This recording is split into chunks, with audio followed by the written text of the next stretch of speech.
Oh, I guess I've been muted the whole time, so I apologize for that, everyone. Um, yeah, sorry. Wow, that was on me. Yep. So I'm tempted to start from the top, but I probably will skip a little bit of it. So we always invite you to attend the weekly staple shows starting Sundays at 1 p.m., like today, with me, Jason Leeser. We always invite you guys to tune in to as many of these as you can get to. 9 p.m. on Sundays, we have the Tattoo Weekly Show with Gabe Ripley, Lauren Gregory, and Jake Meeks from the Fireside Network. Mondays at 9 a.m., we have the Early Bird Drawing Group to start your week off right with Kira. Mondays at 9 p.m., we have the Subscribers Exclusive Drawing Group with Guy Aitchison. So unless you are a subscriber to the Reinventing the Tattoo Canon, you will not have access to that. Tuesdays at 10 a.m., we have a live drawing group with fine artist Ricardo Sertivant, who's always going through and showing us new ways to draw things and new ways to break down subject matter, different things to look at and focus on when drawing for our tattoos. Wednesdays at 12 noon, we have the Tattoo Now show with Gabe Ripley. Thursdays at 10 a.m., we have a subscribers only exclusive drawing group with Kira, who always covers the fundamentals of drawing. And on Thursdays at 12 noon, we have the Tattoo Collecting Podcast, where we have different collectors from all around the world that beam in and share some of their stories. We have several live and in-person events coming up. October 3rd through 6th, 2021, we have the Paradise BYOB, where we will be doing live webcasting with different people covering different topics, lots of different seminars to choose from. So it's going to be live in person and it's going to be virtual for people that might wish to stay home and play it safe. All levels are welcome to join, apprentices as well. We can never have too many people there. November 12th through 14th, travel permitting, we have the Brussels Tattoo Convention with Nick Baxter, Ivana, and Gabe, who will all be doing live seminars. Please feel free to beam in for our live art jams and subscriber exclusive meetups and general one-on-ones.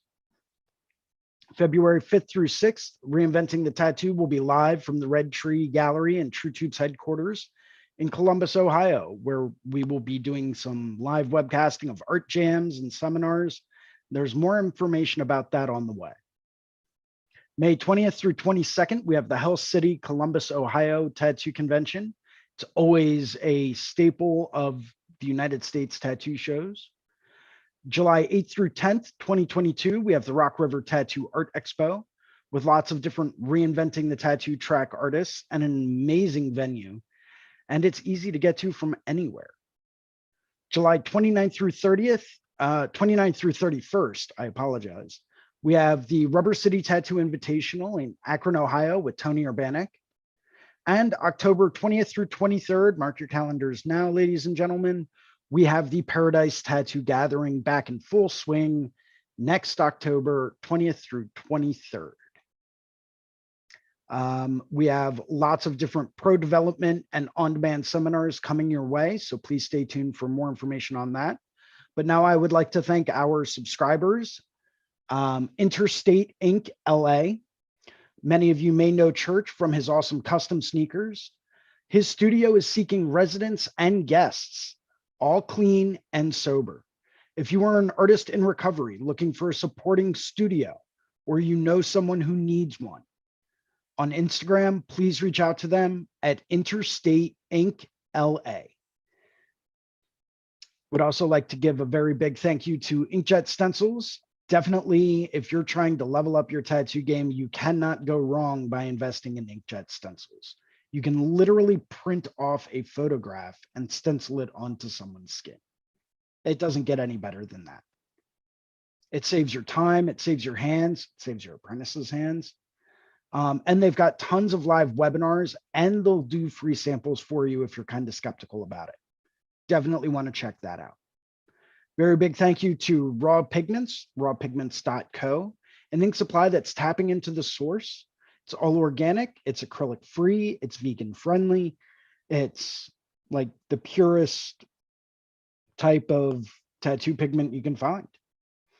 WorldTattooEvents.com, the largest, most comprehensive source for tattoo events worldwide, with lots of updating and conventions.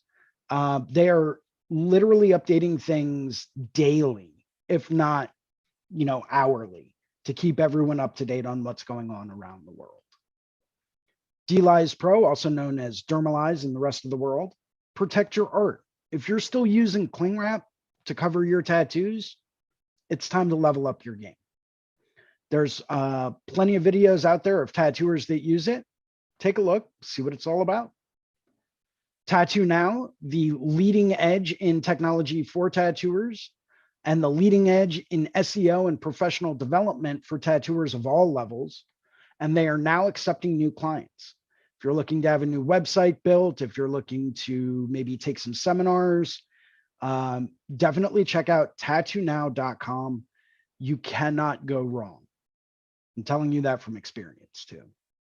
And of course, I would like to thank the founder and inspiration behind Reinventing the Tattoo, Guy Aitchison. Feel free to visit him at guyaitchison.com, where you can pick up a copy of the Bioorganic Cyclopedia, or the Biomech Encyclopedia, sorry about that, as well as all different types of DVDs, machines, and paintings, all for sale all on his website, guyaitchison.com.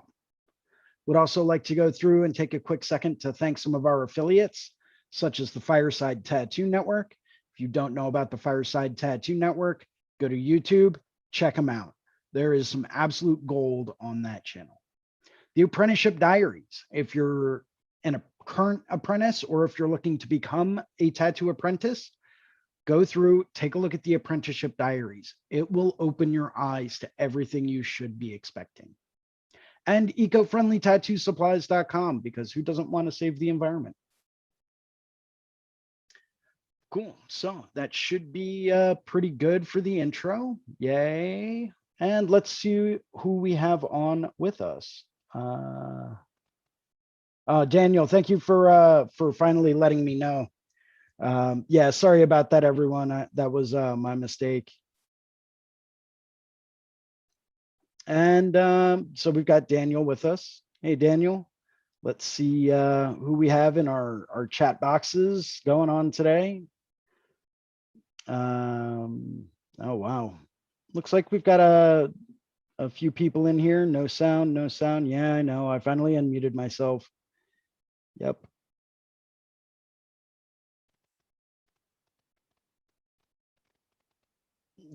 Yep. Sorry about that, guys. Yay. Cool. So welcome back, everyone. I hope you guys can hear me clearly now. But yeah, welcome. So we've got a lot of exciting stuff coming up. I will be at the Philadelphia Tattoo Convention live next weekend for any of you that may want to go through and stop by. If you live in or around the Philadelphia area, stop by and say hi. Would love to see some people that, I've been on here with. I'll be there along with Ricardo Sertivant, my friend Kira, and a very, very good friend of mine and major influence in my art career, Dennis Smythe. He will also be working in the Reinventing the Tattoo booth with us, and it is going to be a blast. For those of you that do not know about the Philadelphia Tattoo Convention, let me give you a little bit of background. Villain Arts, which is the parent company of the Philadelphia Tattoo Convention, runs a ton of different shows around the country. There's a pretty good chance that they host one in a major city near you. Their home base is Philadelphia. The guy that runs Villain Arts is from Philadelphia. This is his home show, right? This is one of the largest tattoo conventions I have been to in the entire world. I've been to London. I've been to Paris. I've been to Rome. I've been to Ireland. I've been to tattoo conventions in lots and lots of different places. None of them have compared to the sheer scale and size of the tattoo convention in Philadelphia. I mean, vendors and artists galore, people from all over. I know for a fact, my one friend from LA is flying out for it. There's usually people there from a few different countries as well. If you have never attended a massive, massive tattoo convention, number one, if you don't like being in areas with lots and lots of people, do not go. Okay. Social anxiety through the roof. It is insane how many people show up to it. This year, obviously, might be a little bit different, but you know, it's definitely worth checking out if you're really trying to push the bounds of what you do and how many people are there. But it's going to be absolutely incredible. So next Sunday, be looking for a live stream right around 1 o'clock, live from the Philadelphia Tattoo Convention. It should be a really, really great time, which actually brings me to something that I wanted to bring up to everyone. And that's the benefits of travel, right? The benefits of traveling and going and attending these tattoo conventions in different places around the world. I can't tell you how much knowledge I've gained personally just from going and attending. You know, I think one of the major turning points in my tattoo career was going to attend the London Tattoo Show, you know, which unfortunately is no longer going on, but you know, find a very well-known, very high-end tattoo convention around you and just go and walk around. Ask people questions, talk to people, find out what they're using, how they're using it, why they decided or chose to use that brand of black or that machine. Why do they run it at that voltage? You know, find out what they're using and how they're using it. You know, you can't ever go wrong with that. You're literally getting access to some of the best tattooers in front of you, and you can ask them questions. Now, obviously, be polite about it. Don't, be, that guy who's just like, hey man, what liner are you using? You know, ask them if you can ask them a few questions about what they're using or how you're doing it. Identify yourself as a tattooer. You can't go wrong. I remember sitting down and talking to James Tex and Bill Canales, at London the one year, and it blew my mind. All of these guys from all over the world, they're at tattoo conventions. That's what some of us love to do, is travel and tattoo. I know I love to do it. I know several other artists that love to do it as well. Not just that, but you're also building a clientele base. If you decide to work at conventions around the world, you're now starting to market yourself in a global way across the world, as opposed to just in your local town or in your state, or maybe on, your area of the country. You're now looking at expanding your current market to a global scale. Yeah, it's like being a small fish in a big pond, and not really knowing what's going on or where, and not really having too many people know about you. But how can you get better unless you're challenging yourself? Right? We can only stay in our bubble and grow to be such a size in our own small bubble. Get out there and explore the world. Technical issues for days today, guys. This is no good. Normally things aren't this bad.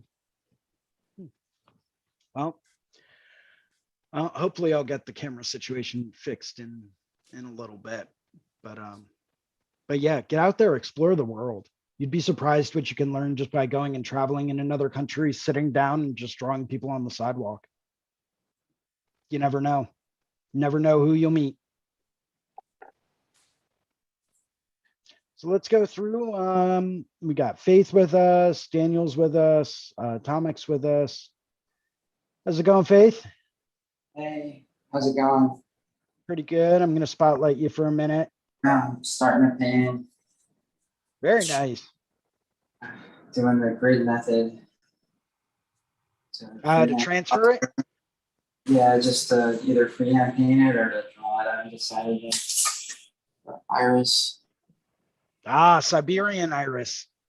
Yeah, I didn't know there was more than one kind. Oh, there's lots. I'm kind of a flower nerd, so I'm trying to be. I yeah. was doing a drawing for like a kind of a gothic sleeve, and we were trying to come up with flowers that were kind of like dark and would be good for like gothic. So I came up with irises and orchids and roses is all we could come up with as far as kind of like, you know what I mean? Like fitting in with skulls and all that kind of thing. Yeah, I love the movement you can get with an iris. How it's got 6 different petals. You've got 3 on the interior, 3 that kind of fold over on the exterior. They're just visually always interesting. Yeah, they're cool flowers. I forgot about them until a couple days ago. My mom would have one every once in a while in her house. There's the, I don't know if I'm gonna use it, but that's the color reference. Mhm, mhm. Yeah, and it's crazy because so that one's got a little bit more of like a reddish warm undertone to it. But if you look at different species of irises, they can actually come with like a very dark ultramarine violet tone. Yeah, most ones I saw online were purple, but I like this one. It's different. Yeah, they're absolutely fantastic. I love drawing them. The intricacy is just amazing. So that's awesome. I can't wait to see the progress. Now, do you usually tape off a grid and draw it that way, or just kind of hold your ruler up to it?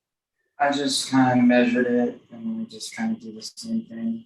But the photo's a little small, so I just left a little on the side.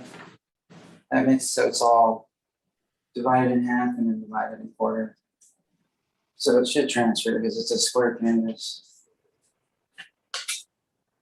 But this thing helps me. I can do it without it, but I'm confused a lot. Yeah. Grid or basic one. That's easier. Awesome. Well, so you're going to a convention. I went to 2 conventions like 5 years ago, but it was during my first apprenticeship. So I just remember it being crazy. It's 3 days of crazy. yeah, tattoo conventions can be absolutely bonkers. It was a lot of fun though. One was in Hollywood, Florida, and I can't remember where the other one was. Like Coconut Creek, Florida. I forget what it's called, but it wasn't like huge, but it was big.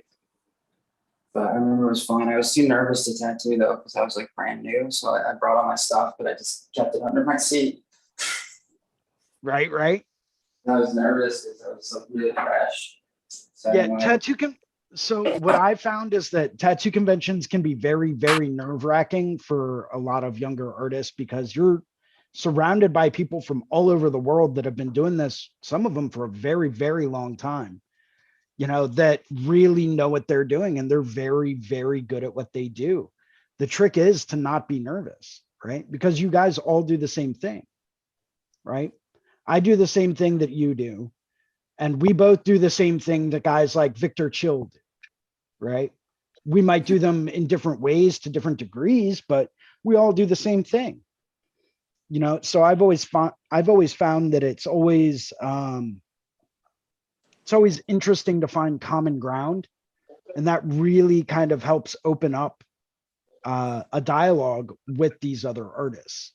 I'd definitely like to go to another one now that I've been actually working full time like in a professional shop because I was kind of in and out before, but I definitely want to go back because it was a lot of fun. Like they were doing like the play piercing competitions, and it's just everyone in your industry coming together. It's really cool. Yeah, I've always been an advocate of everyone's got their own like special place that they plan on going in their afterlife. Mine's a tattoo convention, right?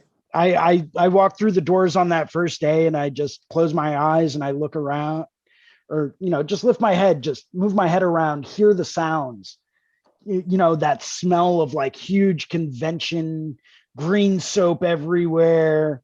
Like it's just, I love it. I absolutely love it. You know, you can never get bored at a tattoo convention. So highly recommend it. I remember the one I was at, it was in a hotel or part of attached to a hotel. So it's like everyone just lived there for a couple of days. It was like a craziness. But Oh yeah, shenanigans ensue. yeah. For sure. For sure. Cool. Well, let's check out and see what a couple other people that have joined us are doing. Got Daniel with us. How's it going, Daniel?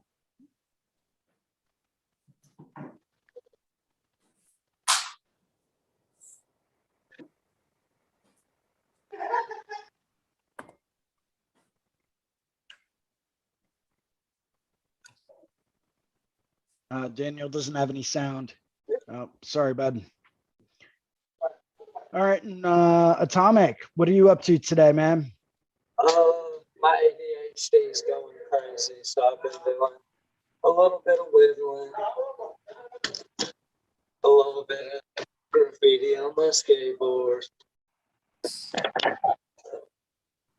Well, I wanted to get back into this, but I'm just not very happy with it. Well, you know, sometimes what I've found is when you get to a point where you're just done with a piece and you just really don't like the direction it's going in, that's okay. Take it, scrap it, move on to the next one. My red's just not right, and I don't have the appropriate red. And I'm going to have to go back to it, but I don't want to go buy a red right now. Yeah, I always like to try to have several different art projects going on all at the same time. Yeah, But I also same like to here. jump around with different mediums too. So I'll work with one that's digital, I'll work one or two that are analog, I'll do some that are print. You know, so I always like to have like a whole bunch of different things going on at any given time, Yeah, just because I find it's way more interesting that way, and it keeps things a bit more interesting in general. I feel So, that. you know, that way you don't feel like you're getting static. And we Right. all know that getting static is like the worst thing in the world. I'm just getting this other camera prepped up. I'm going to do some painting in just a minute along with you guys.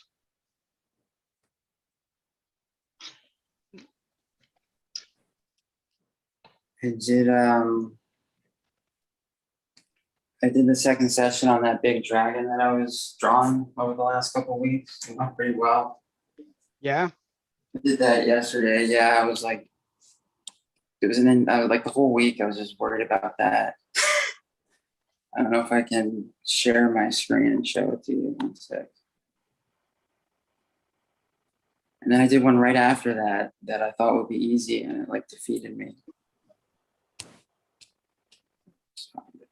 Yeah, I was I had a bit of an issue earlier. Well, not an issue, but a bit of a challenge earlier this week. I had a guy get in touch with me and he wanted me to knock out a full sleeve on him.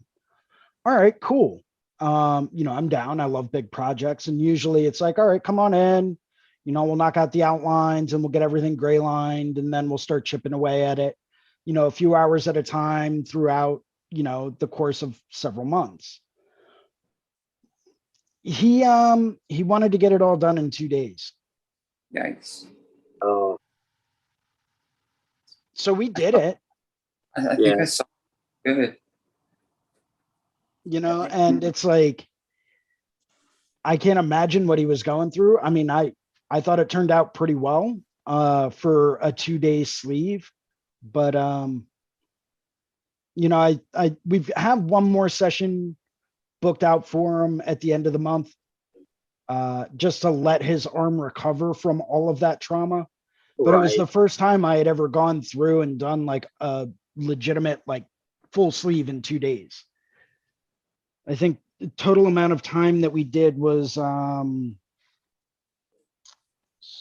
hours and 9 hours. So that's 16 hours over 2 days, So I you know, started and with, and it's done, you know, to an extent as of right now.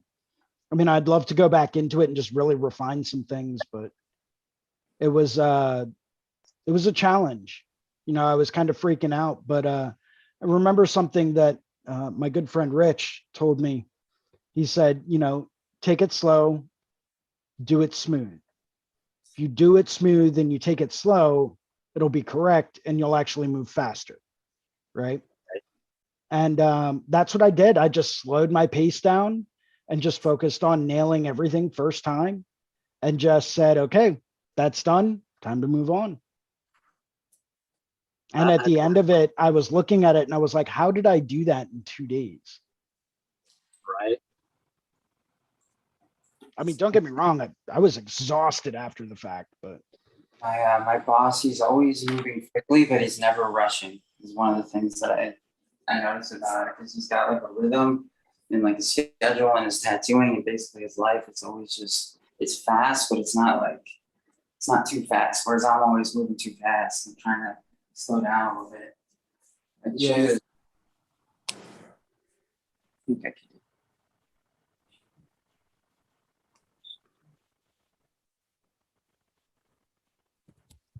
oh, Daniel, that's cool, man.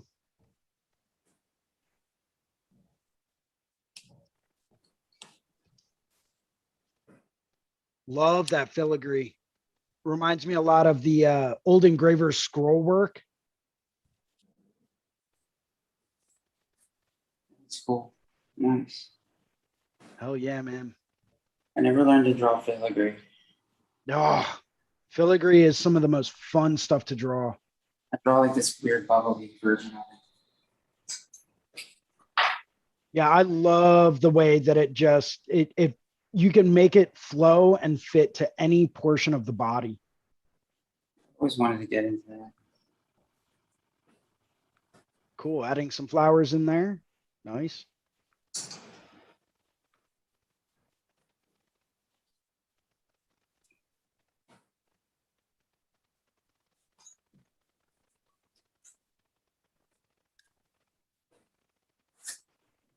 I like the way it's moving. A lot of different layers, just like I work. You can never have too many layers. I need more layers. No, seriously, back when I was drawing analog, it was crazy. You would see me break out like a separate sketchbook for like every drawing I did. Just because I would go layer over layer over layer over layer over layer over layer. And I would just end up using, 20 different pages for every sketch. It was crazy. But it's that repetition, that analog repetition that really helps get that muscle memory down. I had a kind of interesting challenge myself this week. My first attempted collaborative piece. And we did far too small a piece for it to be a collab. We were way too much in the way of each other. So what I found with collaborative pieces that are smaller in scale, like softball size or maybe even a little bit bigger. Right. The trick is to take turns working. So have one guy work and then have them step away for, half hour, then, constantly moving back and forth. That way you're never in each other's way, but you guys both still get to work on the same piece. Right. I gotcha.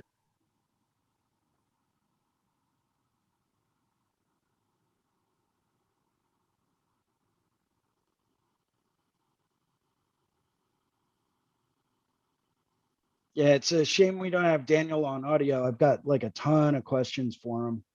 Right. I know you can hear us, Daniel, but I mean, we wouldn't be able to hear your answers. We I need think you to get an assistant to type messages really fast.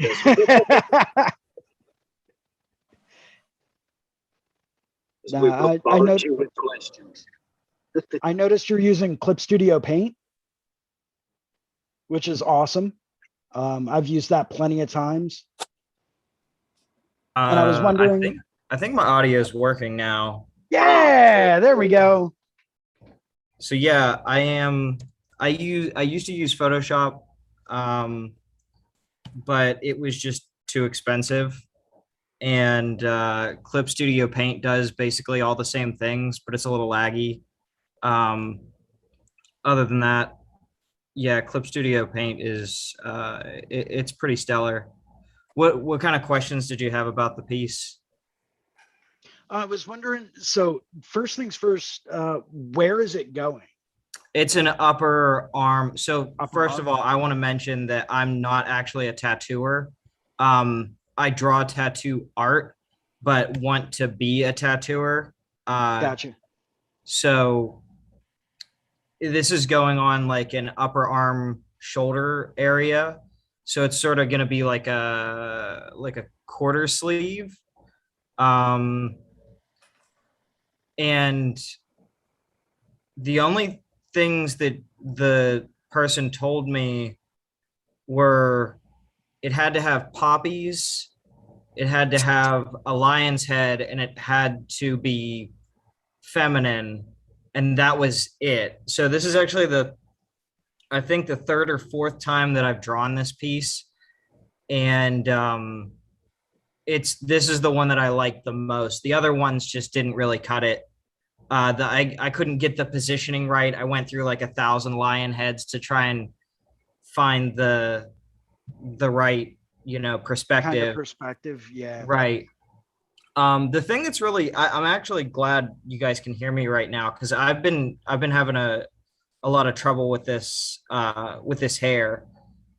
I feel like I outlined it too hard and now I'm stuck with this shape and I can't really figure out like a good way to make it flow down, without it. I've even tried to look at like Disney pictures to try and get like a part or something, some sort of a flow where it looks like it's shaping the face, but now it kind of just looks like Super Saiyan hair. Yeah. And I have a whole bunch of bananas coming off of it, and I can't really figure out how to stop doing that.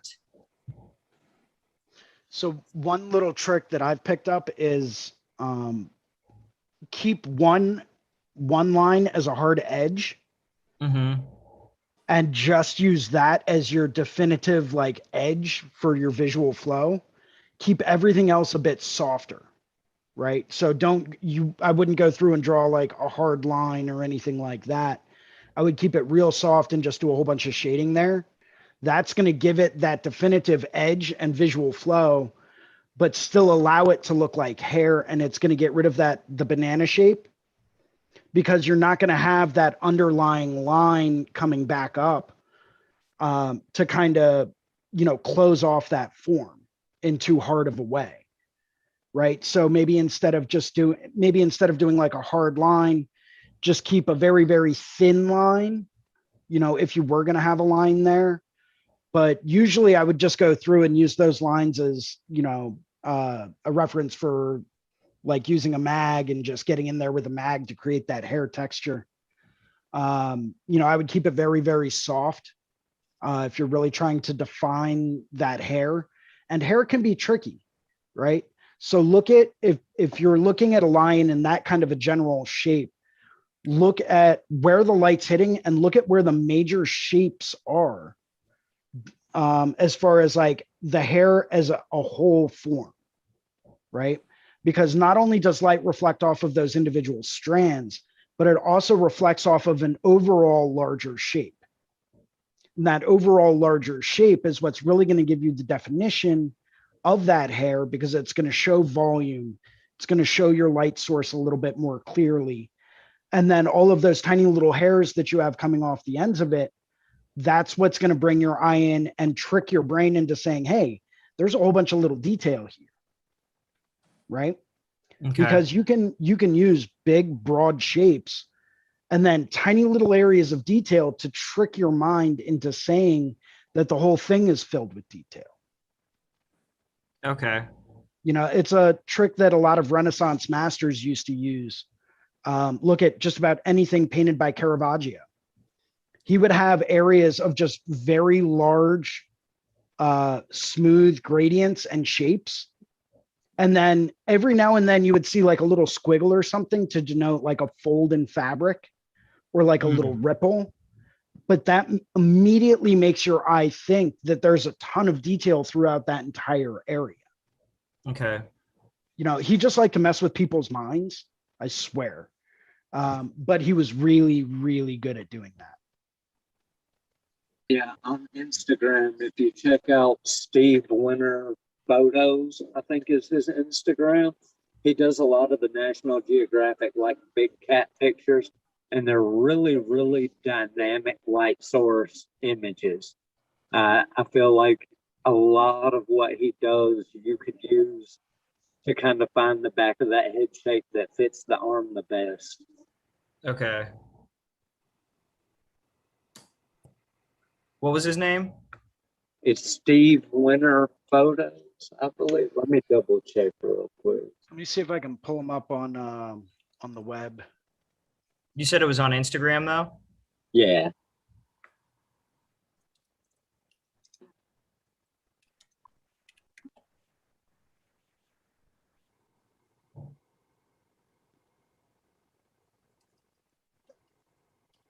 Yeah, Steve Winter Photo. Got it. And he's got a lot of wonderful pictures of big cats. Yeah.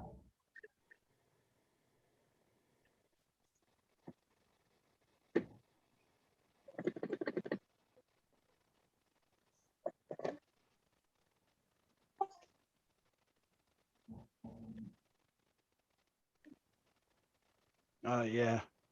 So I'm actually going to go through, I'll share my screen real quick so that way everyone can kind of take a look at the Instagram.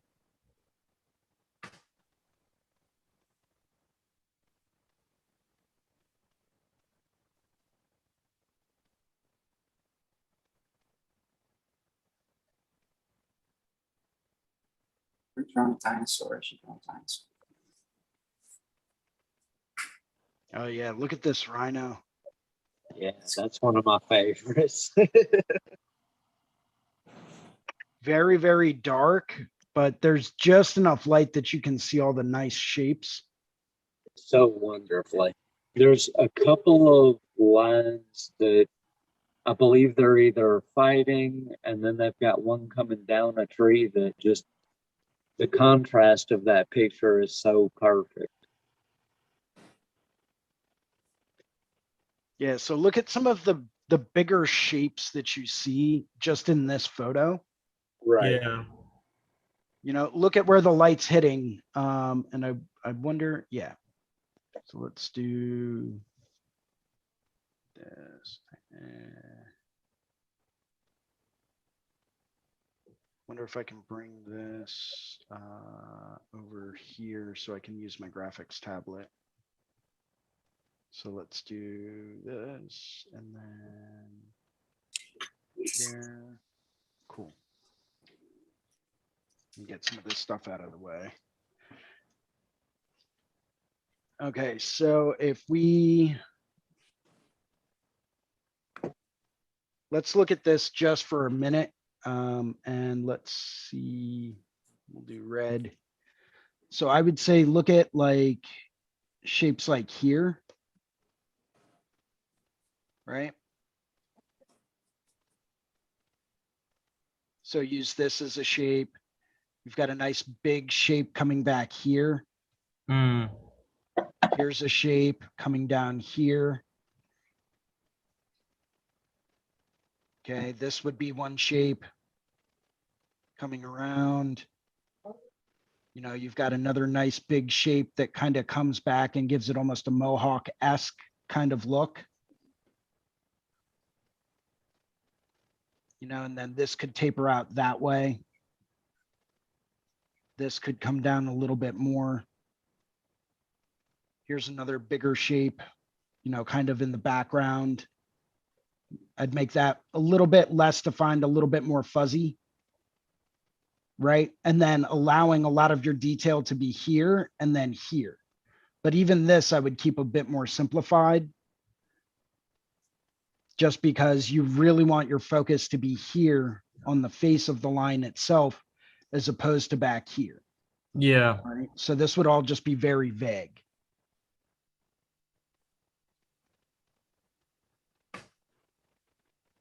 You know, maybe even have like some of these curls for anti-flow coming back down that direction. Mm-hmm. But I mean, this would be a shape in here. Here's a shape. Here's another one. You know, so, but keep in mind the edges of these shapes are very, very soft, right? They're very soft.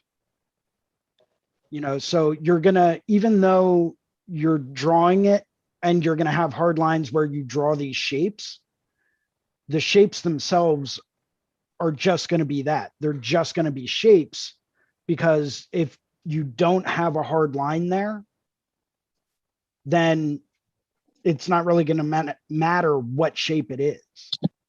Does that make sense? I think so. You know, because ideally you would want to just blend it in with like a little bit of a darker value down here, right? And then a little bit of a darker value back here, Mm-hmm. darker value down here. So by creating those shaded shapes, that creates some of these lighter areas, but it also blends the shapes together. Does that make sense? Yeah. And my girlfriend actually told me something similar, and that's why I was trying to use the Disney hair. She was like, "What you should do." She's an artist as well, and what she said was, "What you should do is just like look at like Ariel's hair and get these like big blocks of hair Big that shapes. yeah, Yep. just these big shapes, and I couldn't get it to flow right, so I just started drawing these like these little tiny ones, and it got me through so I could get flow, but it's not working for the overall piece right now. So yeah, I'm just gonna scrap whatever I had before and sort of rework that hair, kind of with what you're saying, those big blocks, big softer blocks of hair. So I'll probably sketch that in while we're Well, on I was this. going to say, you don't really have too much more to do. I mean, you've got the basic gist of it down. If you go ahead and share your screen again, I want to see if it will allow me to annotate while you're sharing your screen. Okay, Might be able to, that might be helpful. hold on.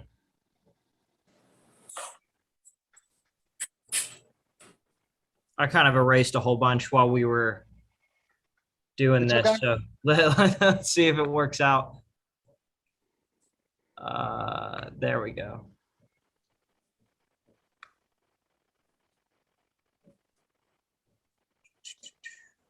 So let's see. Go back up to the main drawing. Hair. So I do still have the main. Right. Um, I wonder if it will allow me to.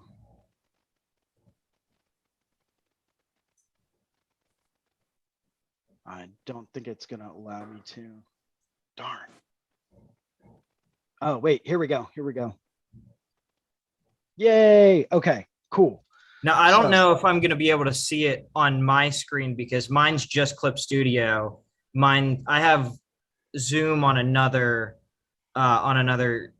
monitor altogether. So I'll try and watch both. Yeah. I don't know that I can. This may work. It may not. Crazy.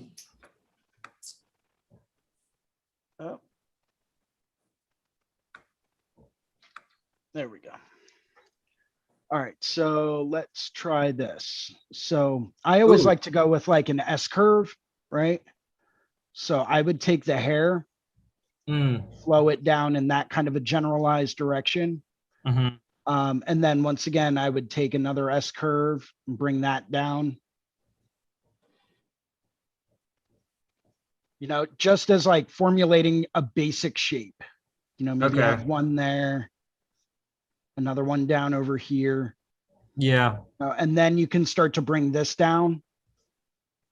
You know, I like what you did here. I thought this is really nice. Maybe even bringing some of this down and having that in the background behind the head, Yeah. kind of flowing down to give it that correct flow. Love what you did here. I would take this up a little bit to really try to pick like a focal point, say here, the inside of that ear, bring everything around so that it follows The that shoulder. curve back into that primary focal point, right? So Okay. everything is centered around that. Everything flows from that one individual place. You know, even the hair here, you know, if you were to bring this down, could curve down into that. That way, everything is directing your eye to exactly where you want the person to view it. Sort of like the filigree down below. Bingo. Everything Yeah. is based off of filigree. Everything is Yeah. based off of filigree. You know, even, but I would also say that as far as the filigree down below goes, Do you want me to zoom out a bit here? yeah. So like if we were- but before you start, the other thing I was having trouble with, you saw where I positioned the poppies earlier. Here, I'll even put them back where I had them, and I couldn't, like, I watched a video that Jake Meeks did, and he had like a skull and two roses, and I was like, oh, that's a good idea. I don't know if I can move them. here, let me, hold on. No, actually, you're good. There we go. okay, cool. So what I was thinking was trying to do something like this, but how the hair is doesn't really seem to be working out. And I was thinking of maybe lowering them and moving them about, like here, and maybe having the hair cover them a little bit. I don't know, and resizing everything with the flowers just kind of made it more difficult. But So there's an easy way that I would kind of go through, and you believe it or not, with what you have down, you've already started to do it. okay. To incorporate everything in there and have it look a bit more cohesive. Mm-hmm. Just rotate this a little bit. There we go. So I would actually take, draw. So I like this line here for the filigree. Mm-hmm. So even if you were to take that filigree and flip it, right? So that the primary back stem of the filigree is along this line, that would allow you to put your flowers here and here, and maybe even a third little blossom here. See what I'm saying? Yeah. You know, but if you wanted to have this nice curl here, you could easily divide the flowers between here and here, and it would still look nice and balanced. It would give you the appropriate muscle structure flow, Okay. and everything would work pretty well, because you can always have the flowers kind of connected to that filigree stem. Okay. Yeah, I didn't really think about that. Having the flowers sort of like stem off of the filigree itself.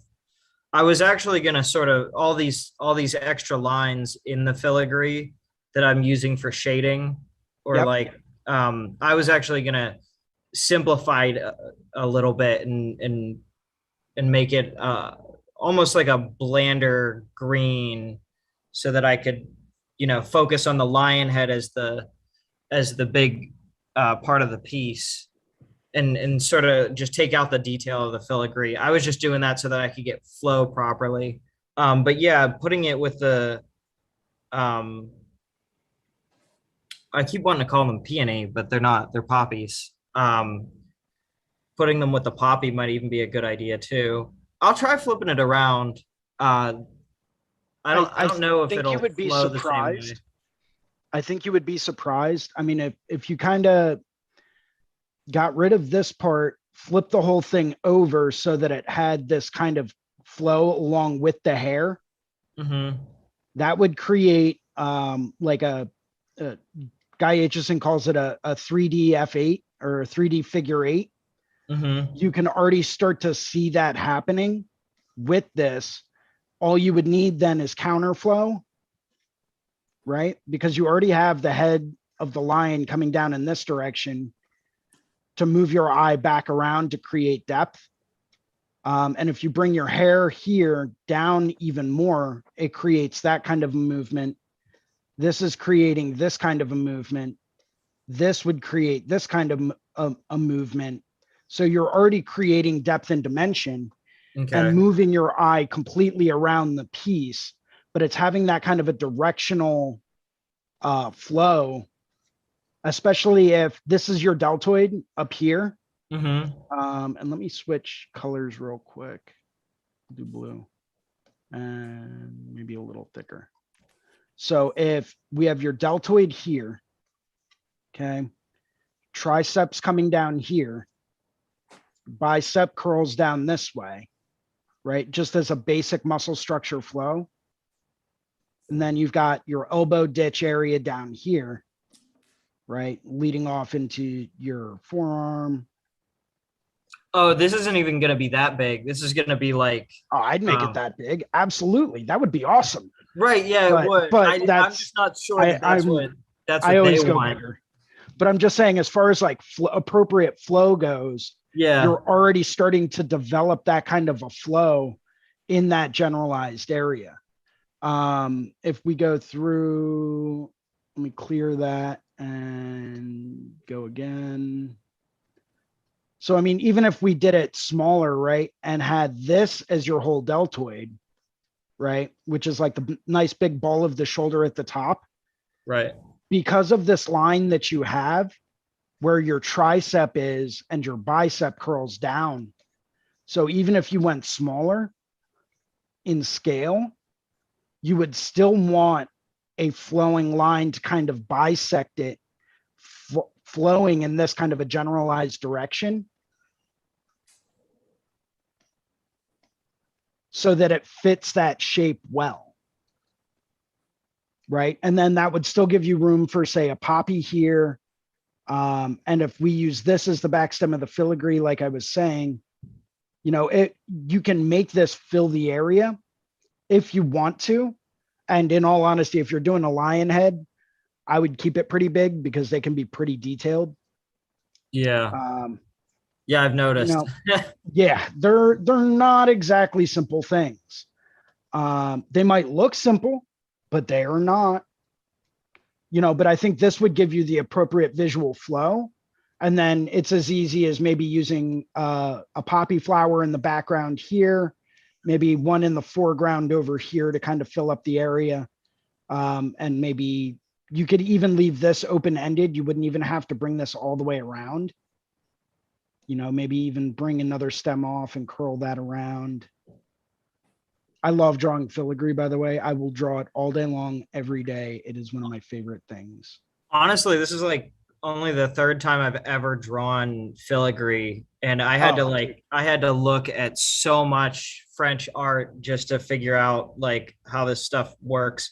It feels a lot like finger waves. So it was pretty easy for me I draw finger waves all the time. So yeah. So getting the flow for it wasn't too bad, but it was just, you know, the leaves on it, the acanthus leaves make it a little bit more difficult. So I'm going to give you my insider secret. And for all of those people that may be watching now, don't tell other people this. This is my super special filigree secret. I look at Rococo art and I look at old engravers scroll work. Okay. Those are my super secret ingredients for drawing filigree, right? Because especially if you look at engraving, like old engravers scroll designs, they are designed to fill up awkward little shapes and areas, but they always have this beautiful flow to them with all of these different branching parts and intersecting areas. And maybe you'll have like a tiny little leaf coming off up here, but then it'll kind of branch out. And then you Yeah. can always add like another like fold over, it's like, it's seriously perfect for every type of ornamental or decorative design you can imagine. And you can make it super intricate, or you can leave it very, very thin and open, and it'll have a beautiful effect, Okay. but I think, yeah, so those are my secrets to like everything, like all of my compositions. I just look at like engraver scroll designs and I'm like, yeah, that would be a good idea. Yeah, let's have that dragon claw flow down this way, right? Yeah. Yeah. That's actually part of the way that I designed this last tattoo, believe it or not, was I just sat down and I just started drawing like spirals, like I was drawing filigree, and I mapped out this guy's entire arm that way. Yeah. And then I was like, okay, well, this is the head of the dragon. This is where I'm going to have one claw coming down. This is where this part's going to be. If I'm going to have my samurai, this is going to be coming up this way. This part of the dragon's body is going to be wrapping back around that way. And then maybe I'll have like this leg coming off and coming down in this direction.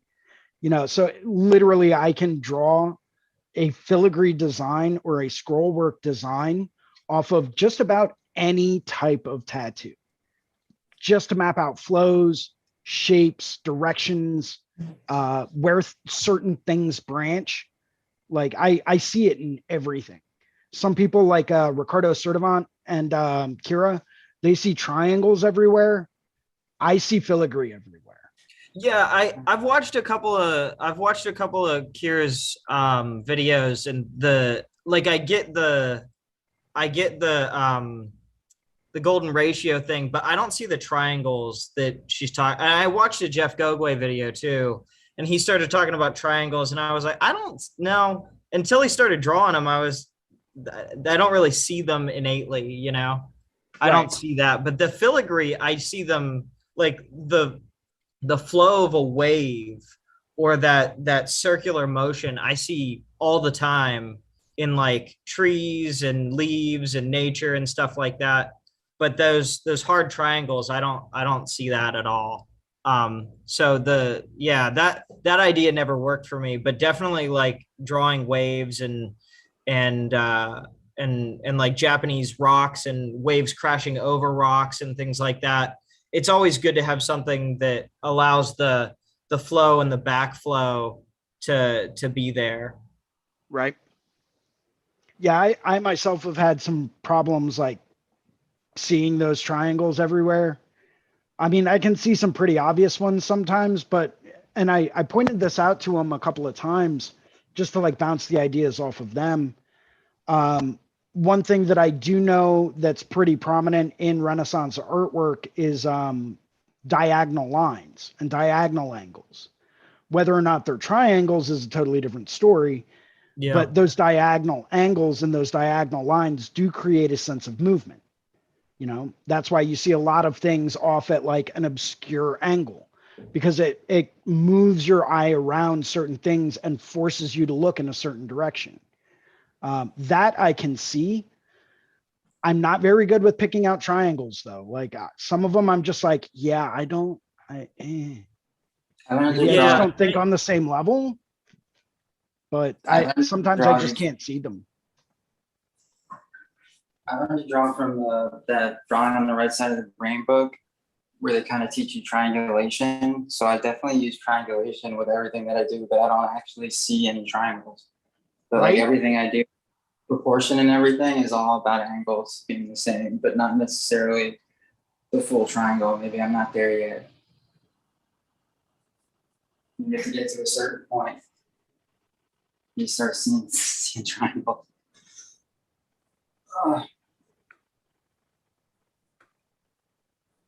Cool. Cool. All right. Well, I'm going to stop your sharing. Oh yeah, please go ahead. Cool.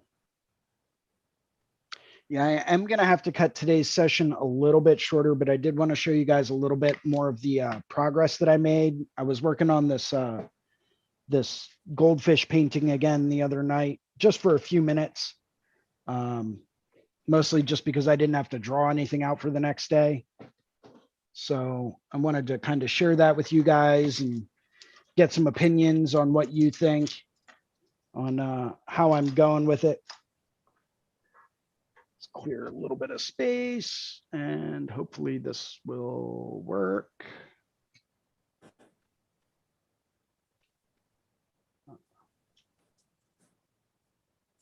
see.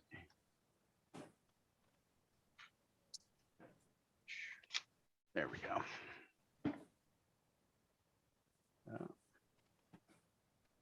There we go. Nice.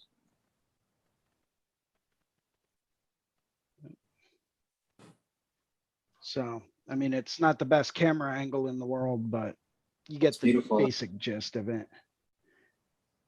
Yeah, I really started to go through and block in some things. I wanted to block in this back area with a bit of a darker, almost more of like a mid-tone hue. Same basic kind of hue that I'm using back in here.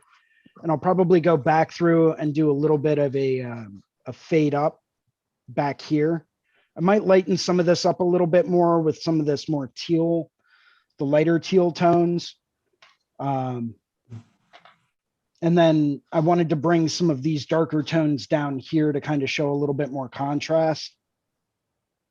But then I was thinking, I kind of like the way that this area is very, very light, I like that too. you know, and transparent looking. So maybe I want to go back through and just paint over these areas with a bit more white to kind of, you know, lighten those up a little bit more, and then maybe lighten this up a little bit more. You know, I'm still kind of playing around with some of it. I'm just kind of like blocking stuff in and just getting a basic idea of flow. But I feel yeah, like no any matter where I advice look, or no matter where I look, I always come back to the main event. Like I think the lightness and the waves kind of surrounding almost like frames it. You know what I mean? yeah, and I wasn't trying to take it like too dark with the background. I was just trying to keep it pretty light, you know, and just Yeah. kind of go through and Very really focus on like the whole trim. You know, and I think if I make the waves too opaque, I don't think it's going to have the same kind of impact. I like the waves, like as they are. Well, I mean, part of them I am going to go back through and tweak a little bit more, but you know, just to give them a little bit more color. I'm so used to using like these darks all the time. Yeah, Like I kind of wanted to, Right. I wanted to limit my value range for this and just kind of focus on like mid-tone and up, as opposed to going like full value spectrum, because I plan on adding a lot of darker black lines to this once it's finished. Oh, okay. And I really wanted those to stand out, and I really wanted those to kind of show through. So it's So I couldn't really go through and do a whole bunch of like super darks. Yeah, I feel you. It's one thing I've actually been doing more of in the tattoos that I do as well. I'm actually starting to really go through and limit the amount of like really dark, super black shading that I'm like notorious for doing, just because I want the black outlines to stand out a bit more. You know, I'm not really trying to hide them. I actually want to start accenting them and really pushing those as like an emphasis point. Okay. So I've started to cut back on like my pure black shading and just use like a dark gray tone as opposed to pure black for a lot of my shadow tones. I bought paint spray for the first time. I'm not sure what to do with it. What? I bought paint spray Oh, yeah. for the first time. Yeah, I messed with it a little bit, but I'm not. And I did a rose tattoo, and I started putting gray into some of the background and kind of muted a little. Pretty sure it works. Yeah, I love Payne's gray. But I I've think never- it's got that nice, weird, off-tone, awkward, like gray value. That's weird.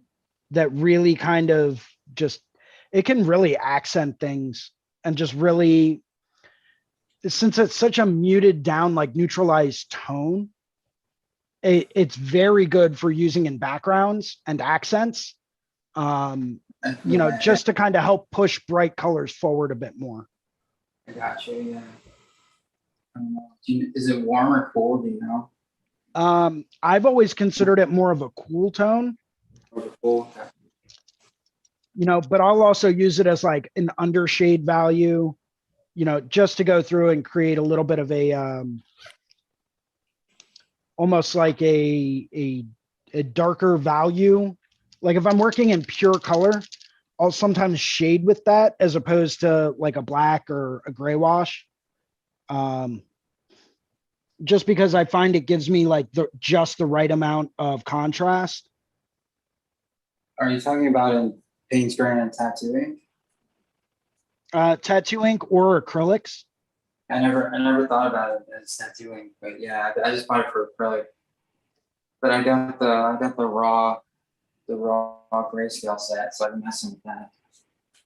Did you get the gray wash set or the white wash set or the opaque gray set? I have all three, but I was Oh. talking about the ones that are like the 3 warm grays, the 3 neutral grays, and the 3 cool grays.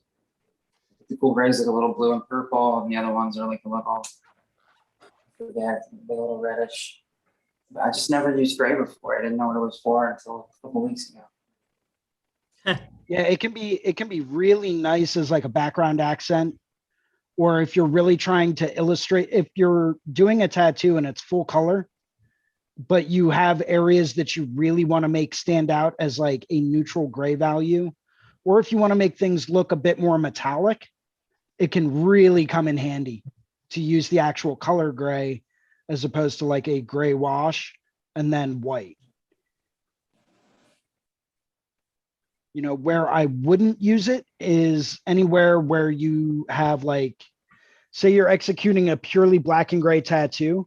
I would not use opaque grays to do that because, I mean, unless it's a cover up, in that case, you kind of don't really have a choice. I've mostly just been putting it out and kind of mixing it to kind of neutralize tones without completely making them dark or light. Because I was always using, if that makes sense, like kind of keeping them in the mid value. Right. I would use like a middle gray instead of trying to do it with a color or black or anything. It just kind of keeps it more where I want it. It's not as much of a up and down value with the grays. Yeah, it just kind of, it neutralizes and mixes out that color to allow you to go through and, you know, play around with it a little bit more. Yeah, it's cool. It's definitely cool. It's Yeah, like, it's another tool to put in your toolbox, you know? I remember when I figured out how to use yellow ochre. I knew everyone was using it but me. And Yeah, yellow ochre is like I'm my still working favorite on fucking olive. color. That's what everyone says. I still barely use it. I used it in this to do the green. But yeah, I don't know. Yeah, but I'm also one of those people, I like all of those like really weird neutralized, like off-tone colors like burnt umber and yellow ochre, anything muted. I'm absolutely all about it. They're so good for blending. Like I use colored pencil for almost all my colors, and those like a yellow ochre or like a Payne's gray, those are so good for blending into other colors. Yep. Or like transitioning from one color to another. Yeah, that's more what I meant. Yeah. Okay. I like to use, believe it or not, yellow ochre a lot if I'm mixing out a purple and I want to blend a purple into another tone. I'll actually use yellow ochre to neutralize like an orchid purple or anything on like that warmer side. I'll use it to neutralize it. And It's just, it's the greatest transition of all time. My mom has she has a plein airs palette that she took to Italy. That's how I learned to paint. And there's like 3 different sets of primaries. And one of them is the dull set, which is burnt sienna, yellow ochre, and ultramarine, I think. So I just like maybe 6 months ago, I started using those whenever I want like it to be dull and kind of not important in photograph. But I've been mixing them in to kind of neutralize, like you said, because yellow is like one drop. It's really bright. So it's like a not dark yellow. I need a not light yellow. I need a not dark purple. Right. Yeah, one trick that I picked up from a tattooer many, many moons ago was if you really want a color tattoo to really be prominent, to really, really stand out, find out what you want to be the most prominent color in the whole piece, and then make that your only pure tone, right? Make that your brightest chromatic color. Everything else needs to be muted down and neutralized. Otherwise, that color is not going to have quite the same impact. And it's not going to be quite as vibrant of a color. You know, well, I mean, I guess it comes down to the same base principle of if everything is light, then nothing is light. If everything is dark, nothing is dark. And if everything is vibrant, then nothing is vibrant. Sometimes in Procreate, I will, once I'm done with it, if I want something to pop, you just put it in a layer at the top, and then underneath that, you make a saturation layer and just mute the entire piece. So you can kind of get that effect at the end, and just like by cheating a little bit. But yeah, I use that where you fill a layer with just a black, solid black, and you just change the blending mode to saturation, and it becomes a slider of saturation for the whole Procreate piece. I use that on everything. Yeah, I'll do that sometimes too if I want to like take a grayscale, or if I want to take a color piece that I'm working on, but I want to see it in grayscale. I'll actually create a layer at the top, do a mid-tone neutral gray, and then set that to saturation, and it's going to neutralize all of the color I've put into it. Yeah, and it's going to really give me the good values. Yeah, I do that as a check to see if it's holding up what I'm doing, kind of value-wise.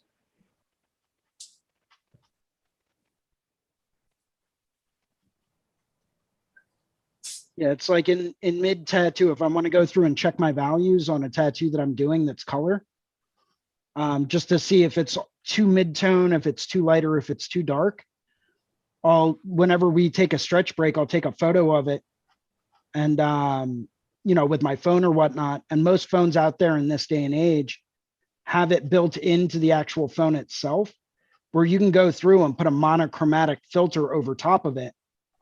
And, you know, you can actually, by doing that, you can actually see your value scale. Yeah, that's cool for sure.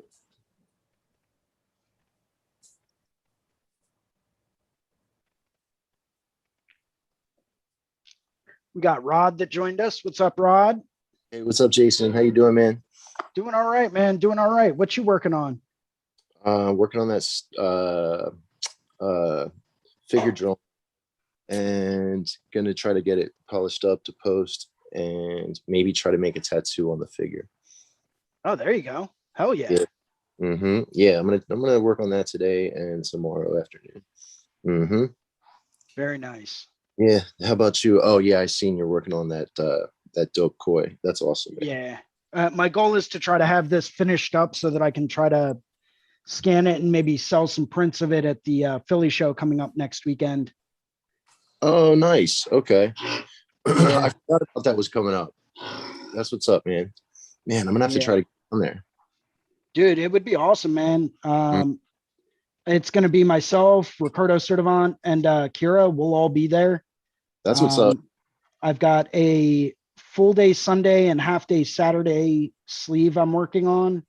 Oh, nice. I started at the Philadelphia show in 2020, Okay, right before things got shut down, on a gotcha. very good friend of mine. So that's going Okay. to be fun. It's like a big dragon sleeve.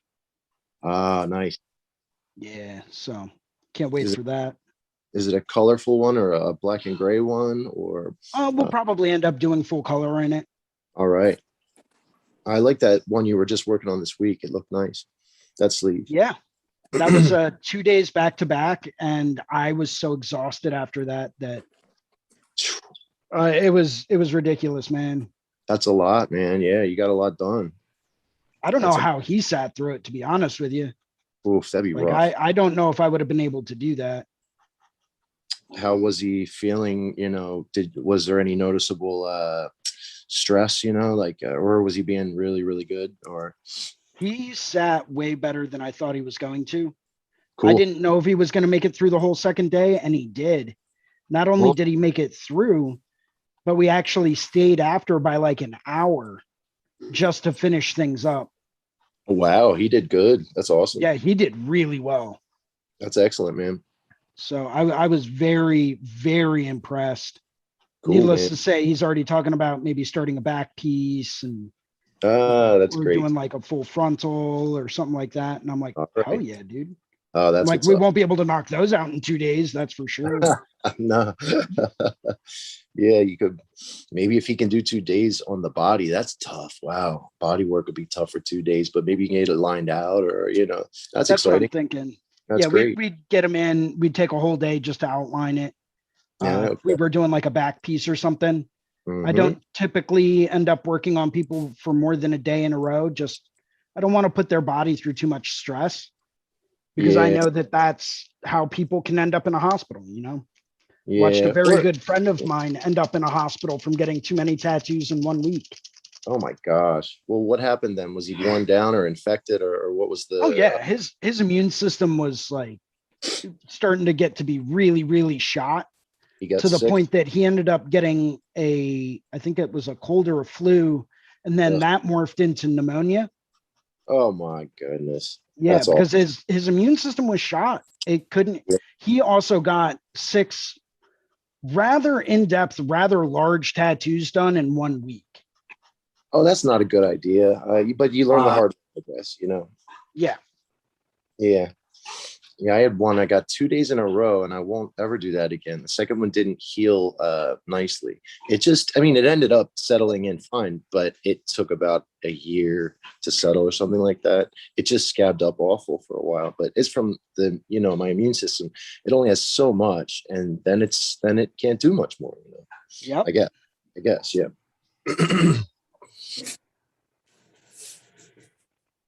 Yeah, it's one of those situations where sometimes it just takes a while, but if we don't listen to our bodies and what our bodies are trying to tell us, then we won't ever really understand it, Right. Yeah. and a lot of people will try to go against what their body is telling them. Mhm. And that's not the way that it needs to be done. If you don't listen to your body, you're going to get yourself into trouble. Yeah, you can get sick, man. Yep.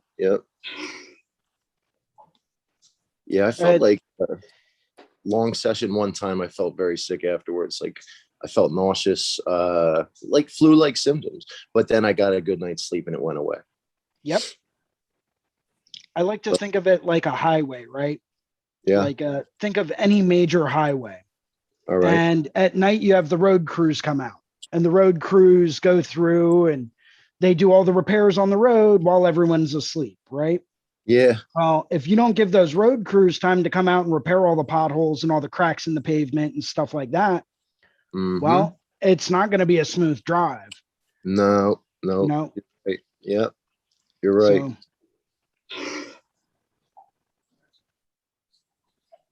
Yeah, it helps to get good sleep.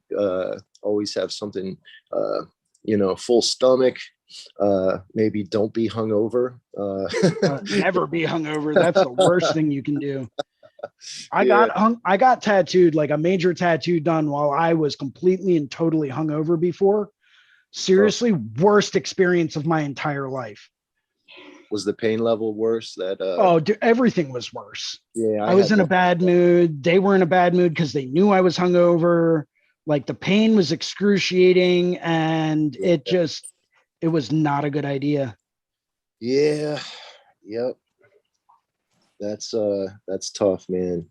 I had one like that once, and I'll never do that again.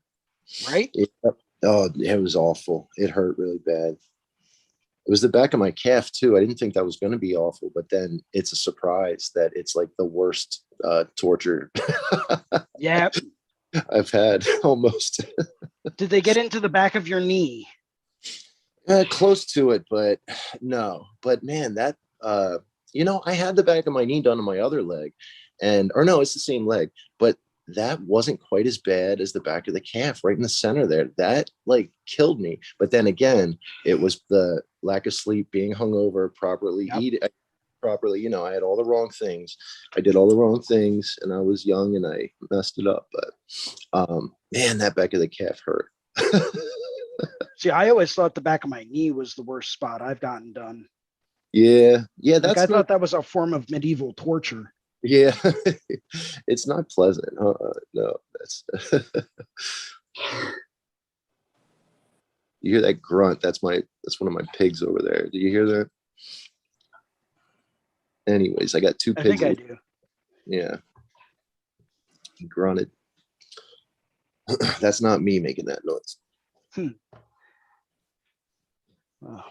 Well, as much as I hate to do this, I am probably gonna be closing this down in just a minute. Cool, man. I've got quite a few things I need to do and get together before next weekend, including a whole bunch of prints I have to run for different artists.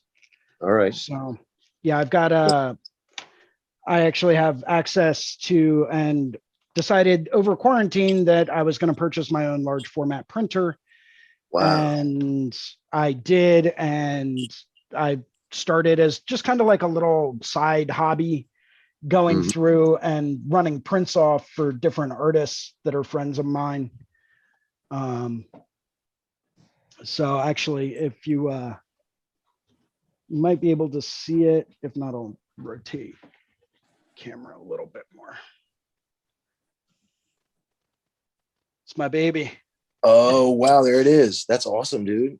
Yeah, it's my little print shop area. I've got a couple of rolls of I think it's 17-inch wide paper. Nice. I've got 2 rolls of really nice Hannah Mule museum etching and William Turner. It's like watercolor texture type paper. Oh, cool, man. And like all kinds of other different types of digital medium I've been playing around with. I think I've got some what's this? Yeah, museum etching. This is some of my favorite stuff, by the way. If you guys ever get prints run, Hannah Mule museum etching inkjet paper is like the nicest paper I've ever run prints on. It's beautiful. The product is phenomenal. Wow. Yeah, and it's all matte finish. Well, I like the matte finish because it makes it look like it's an actual painting. As opposed to very nice. Yeah, some people like the gloss, and that's cool, right? You don't. Yeah, it's a personal preference thing. Yeah, for me, the matte is like my favorite. I don't know why. It's just personal preference, but I always like the matte finish. It looks cool. Well, Awesome. I'm going on for a little bit. Yeah. Well, you're already in here, so let me go ahead and I'll spotlight you. Why don't you go ahead and give us a quick sign off? Okay. Hey, have a nice day, everybody. I'm Rod Graybill, tattoo artist, and I live in Lancaster, Pennsylvania. Thanks for having me on. Take it easy. Anytime. You too. Thank you. And Daniel, I'll spotlight you next. Why don't you go ahead, give us a quick little sign off. Tell us where we can find you if you're on Instagram. And so I'm Daniel Pushkarich from Chicago, Illinois. I just moved here recently. I'm looking to get into a tattoo shop as an apprentice. So I'm just kind of looking around the area right now.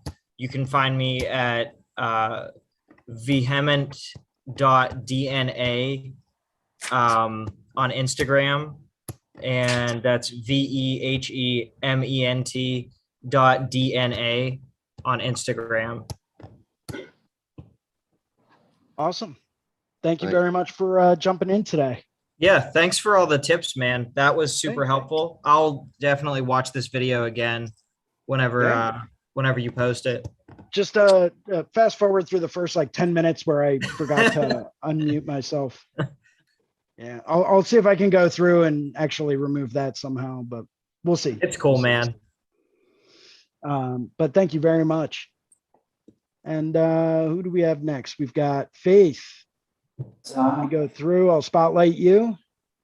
hey, you can find me on Instagram and on my website. Same name, WYNN, and then the word color. It's win color, but win is spelled weird.